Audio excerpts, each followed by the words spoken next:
So a company I've been following for a while now that I think have a promising future is Lyric Cycle. They are new to the e-bike space, but they're focusing on premium bikes with a lot of features, great performance, and they finally launched their Graffiti X model.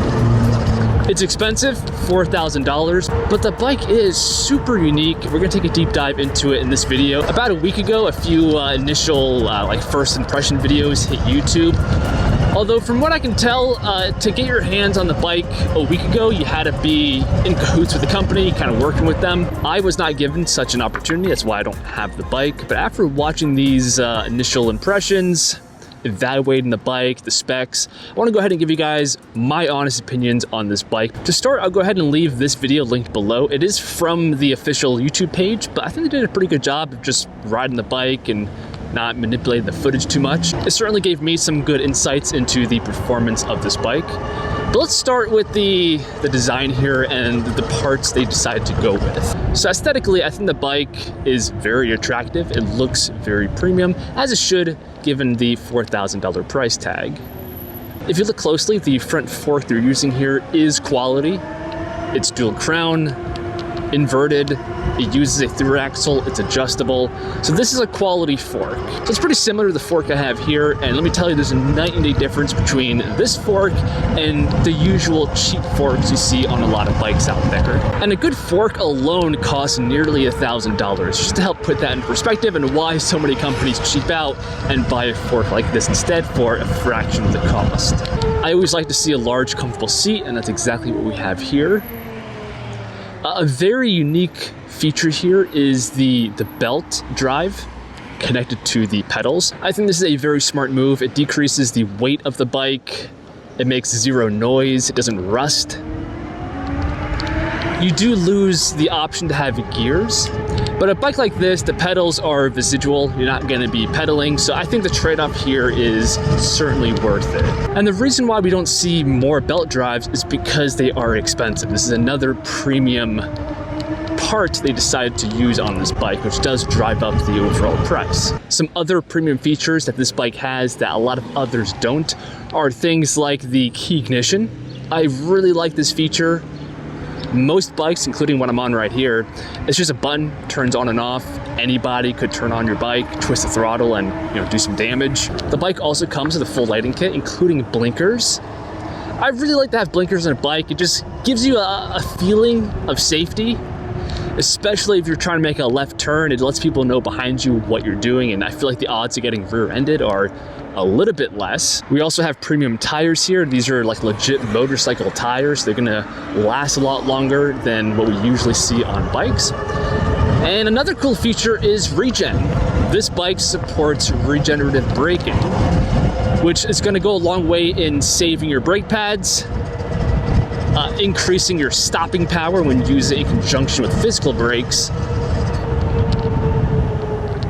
And that's made possible because of the powerful direct drive hub motor being employed here.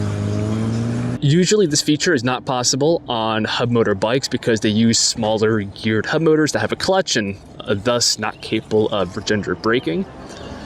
But they opted for a powerful direct drive motor here. The nominal wattage is 3 kilowatts. Peak is 7.2 kilowatts, giving this bike a ton of power. Technically, that makes this bike not street legal, but there are modes, street legal and off-road mode, which would limit your speed to keep it within the class 3 limit. And I think that's a good solution. If you're gonna sell a bike for $4,000, it needs to have capabilities. Now, the motor is only one aspect of power. The battery voltage, the controller all play a big role here. And luckily they are equally as powerful. So the battery here is very unique. The voltage is 60. Would have liked to seen 72, but 60 is the bare minimum I would opt for at this price range. But the capacity here is very nice. It's 40 amp hours. So 60 volts, 40 amp hours, that's a pretty large watt hour capacity. And I think the amperage of the controller is also way above average, around like 80 amps. So the electrical system is fairly capable, and in my opinion, adequate for the price. I like the choice of a direct drive hub motor. Of course, they could have gone mid-drive and be more like a Sur-Ron, but a Sur-Ron already exists. A bike like this that has functioning pedals with a belt drive, a powerful direct drive hub motor, that's more rare. So that's the positives of this bike in my opinion.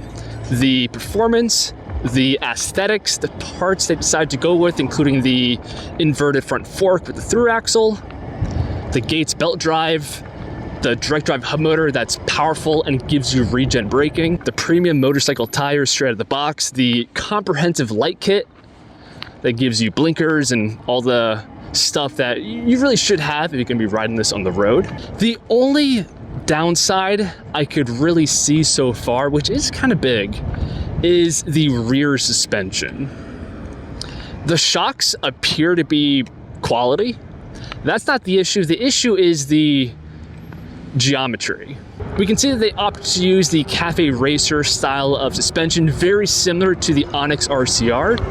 And that bike had terrible suspension with very little travel. And from the videos I've seen, that holds true with this bike as well. The rear suspension is not as good as the front fork.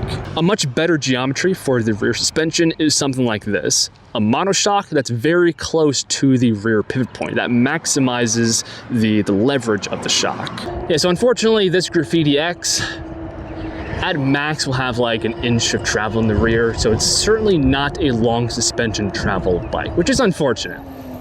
That means that this bike is limited to street applications. I would not want to take this off-road.